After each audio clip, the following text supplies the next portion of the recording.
말씀 한 목소리로 같이 읽겠습니다. 내가 이스라엘을 치료하려 할 때에 에브라임의 죄와 사마리아의 악이 드러나는도다. 그 짓을 행하며 안으로 들어가 도둑질하고 밖으로 떼지어 노락질하며 내가 모든 악을 기억하였음을 그들이 마음에 생각하지 아니하거니와 이제 그들의 행위가 그들을 애워싸고 내 얼굴 앞에 있도다. 아멘. 우리 인간의 모든 불행은 대부분 죄와 관련되어 있습니다.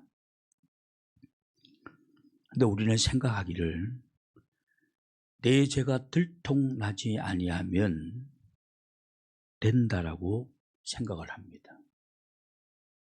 그것을 어떻게 알 수 있느냐 하면 들키지 아니하면 안심하기 때문에 그렇습니다. 들키지 아니하면 됐다라고 생각을 합니다.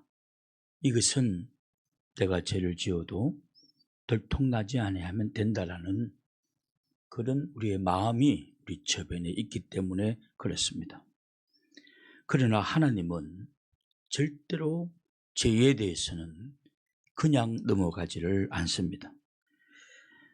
우리는 세상을 썩였다고 완전 범죄라고 아무도 모른다고 그렇게 생각할 수는 있지만 그러나 그것은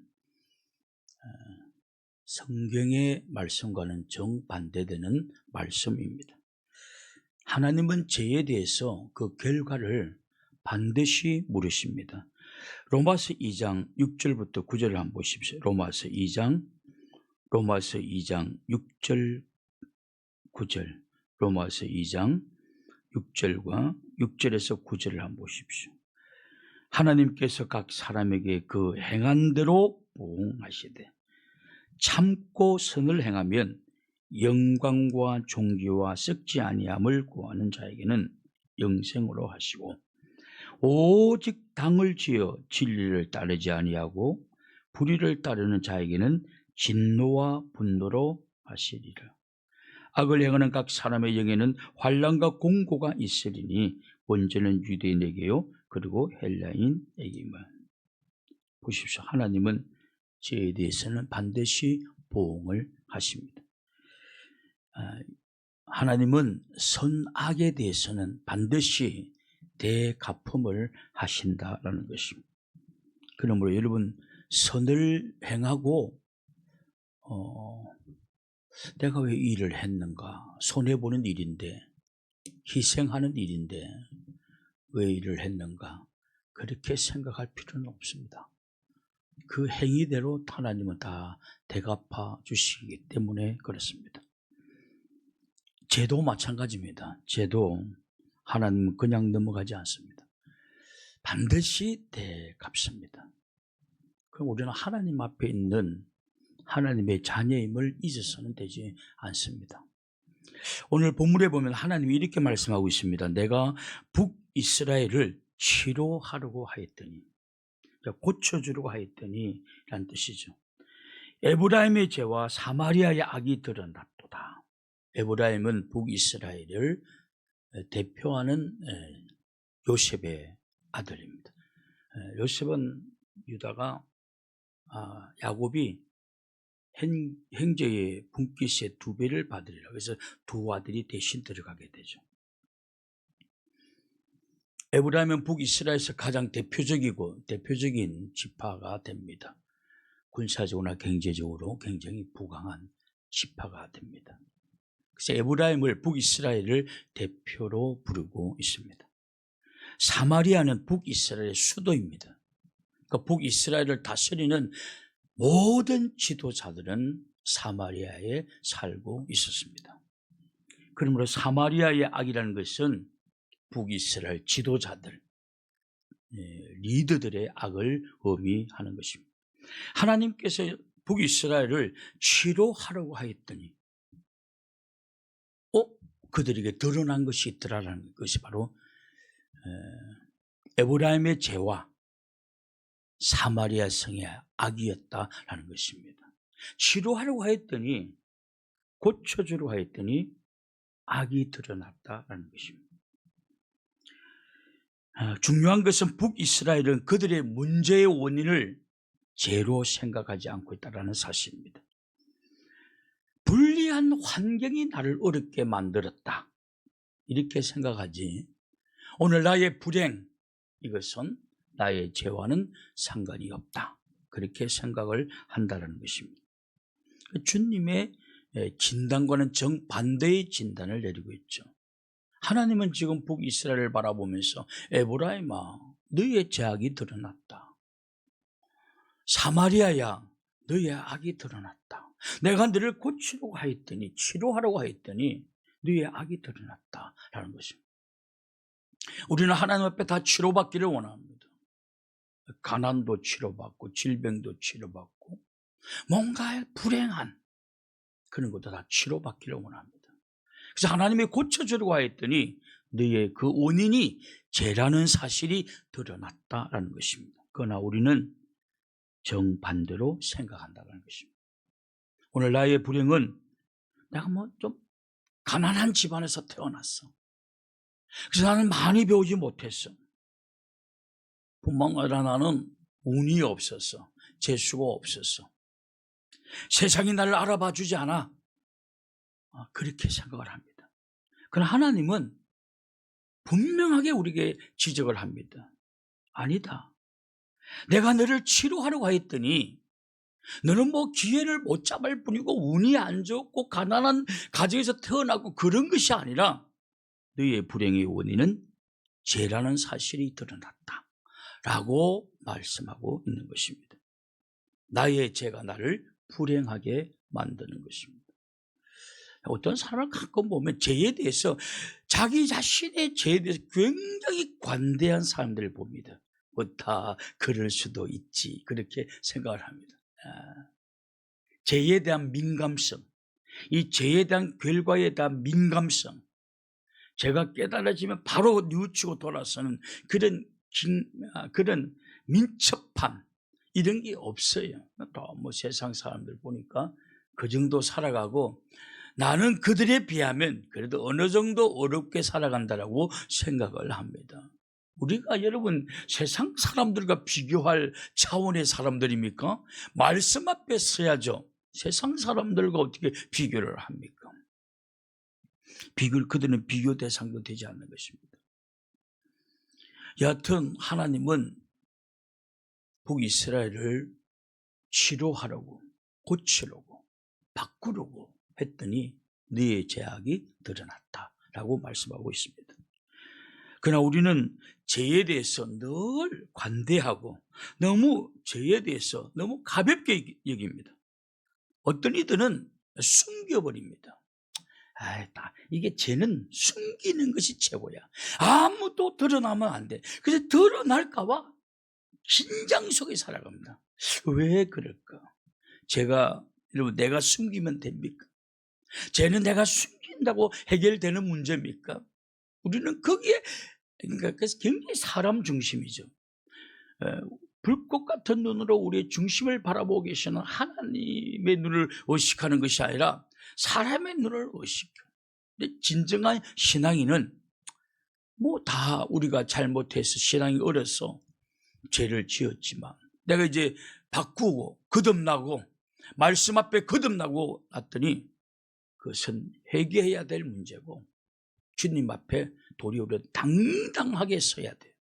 우리가 당당하게 서지 못하는 것은 하나님의 눈을 의식하는 것이 아니라 자꾸 사람들의 눈을 의식하기 때문에 그렇습니다. 그런데 여기는 믿음의 싸움이 필요합니다. 나는 새로운 피조물이다. 비록 내가 과거에 죄를 지었지, 신앙이 어려서 죄를 지을 수밖에 없었지만 지금 내가 거듭나고 나는 새로운 피조물이다. 모든 참소하는 자들아 침묵하라 라는 마음으로 당당할 수 있어야 되는 것입니다.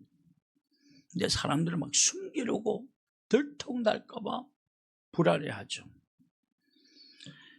어떤 이들이 이렇게 생각해요. 오래전의 일이다, 그렇게 생각을 합니다. 오래전의 일이라고 해결됩니까?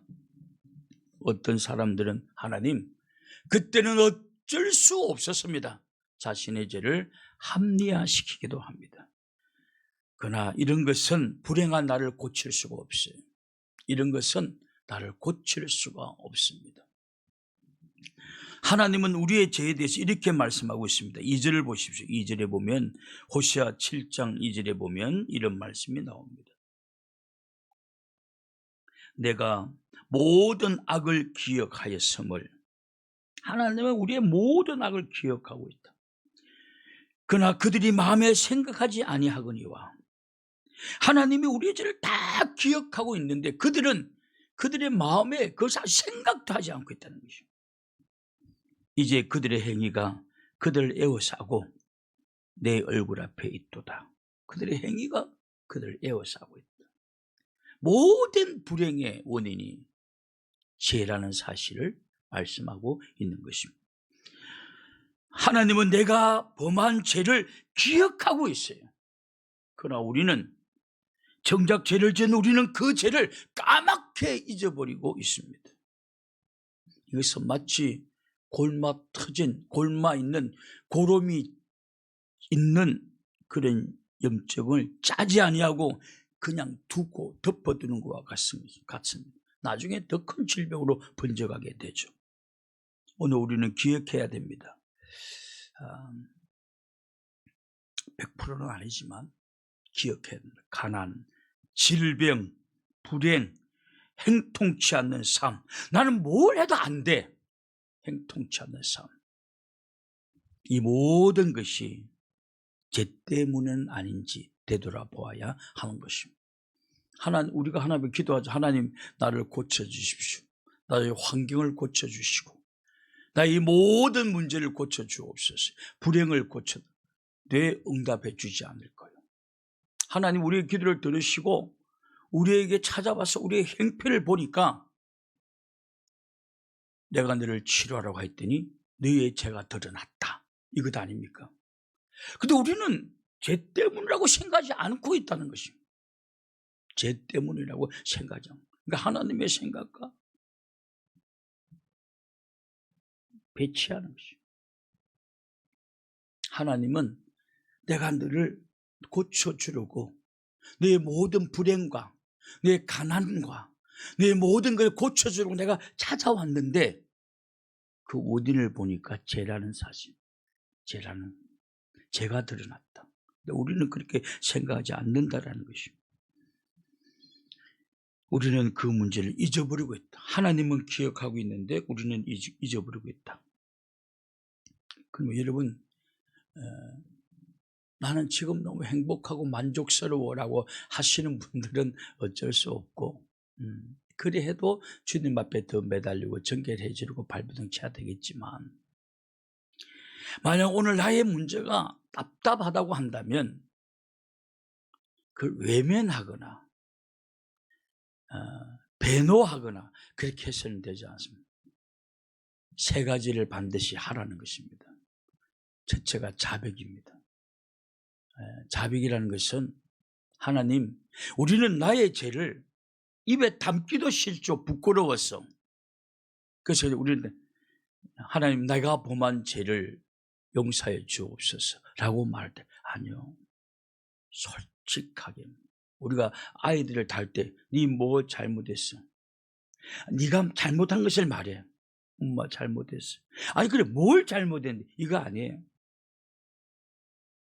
우리는 하나님 앞에 회개할 때 내가 지은 죄를 회개해야 되는 것입니다. 내가 지은 죄를, 내가 어떤 죄를 지었는지 하나님 앞에서, 사람 앞에서 자백할 필요는 없고 하나님 앞에서 자백을 해야 됩니다. 고백을 해야 됩니다. 두 번째로, 그리고 하나님 앞에 용서를 구해야 됩니다. 하나님, 이런 죄를 용서해 줘. 세 번째로, 회개에 합당한 열매, 다시는 그런 죄를 범하지 말아야 됩니다. 오늘 우리가 그 죄를 반복하는 것은 어제의 회개가 거짓이었다, 잘못되었다, 가짜였다라는 것을 증명하는 것입니다. 진짜 회개는 다시는 그 죄를 범하지 않는 것입니다. 그것이 회개에 합당한 열매인 것입니다. 그러면 여러분, 오늘 나의 문제를 바꾸는 것이 내가 뭐 결심을 하고 다짐을 하는 것도 중요하지만 근본적인 문제 해결책은 아니에요. 주님 앞에 나아가서 조용히 죄를 좀 추적할 필요가 있습니다. 저는 여리고성을 무너뜨리고 난 다음에 그 금을 취한 아간의 죄를 계속 추적하지 않습니까? 12지파 나오게 만든 어느 지파인지, 그 지파 중에서 누구의 자손인지, 그 자손 중에 누구의 아들인지 계속 죄를 추적합니다. 추적해서 마침내 아간을 잡아냅니다. 그 아간이 실토를 합니다. 그에 대해 심판을 하고, 그러자 이스라엘은 다시 힘을 얻습니다. 그리고 아이성을 정복하게 됩니다. 오늘 우리는 우리의 죄를 생각도 하기 싫지만 추적할 필요가 있습니다. 이것도 하나님 죄입니까? 예, 죄라고 고백합니다. 그리고 자백하고 회개하셔야 돼요. 저는 이런 생각을 합니다. 간혹 이제는 회개가 너무 힘들고 너무 하기 싫어서, 회개가 싫어서 정말 죄 짓고 싶지 않다, 그렇게 느낄 때도 많습니다. 회개 여러분 쉽지 않습니다. 우리 쉽게 해버려, 용서해 주세요라고 한마디, 자기가 무슨 죄를 지었는지 자백도 하지 않고 쉽게, 그게 또 반복하는 거예요. 그게 가짜 회개라는 거예요. 그게 가짜. 참된 회개는 회개에 합당한 열매가 맺혀야 되지 않습니까? 열매가 맺히는 것이 진짜예요. 사과나무 열매가, 사과가 맺혀야 진짜 사과나무인 것입니다. 배가 열려야 진짜 배나무인 것입니다. 회개에 합당한 열매, 다시는 그 죄를 범하지 않는 이 합당한 열매가 맺혀야 진짜 회개인 것입니다. 저는 오늘 대한민국 성도들이 진짜 합당한 회개를 하고 있는 거예요. 회개에 합당한 삶을 살아가고 있는 거예요. 의심스러울 때도 있습니다. 너무나 뻔뻔하거든요.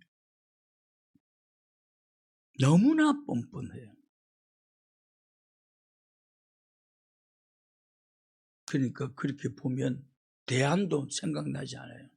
어떻게 해야 돼요? 저렇게 뻔뻔한데. 아무런 대안도 생각이 나지 않을 때도 있습니다. 오늘 우리는 기억해야 됩니다. 말씀을 마치겠습니다. 하나님이 에브라임과 사마리아를 고치려고 하였더니 너는 부인하겠지만 너의 죄악이 드러났다라는 것입니다. 오늘 우리에게 주는 메시지입니다. 내가 너를 고쳐주고 싶어. 가난, 질병, 불행, 네가 뭔가 하고 살 때 해결되지 않는 그 모든 문제, 그 내가 고쳐주마. 근데 내가 고쳐주려고 다가갔더니 야, 너의 죄가 드러났다 라는 말씀입니다. 그렇다면 회개 외에는 길이 없는 것입니다. 회개를 통한 참된 회복의 역사가 일어날 수 있기를 주님의 이름으로 축원합니다. 우리 함께 통솔하며 기도합시다.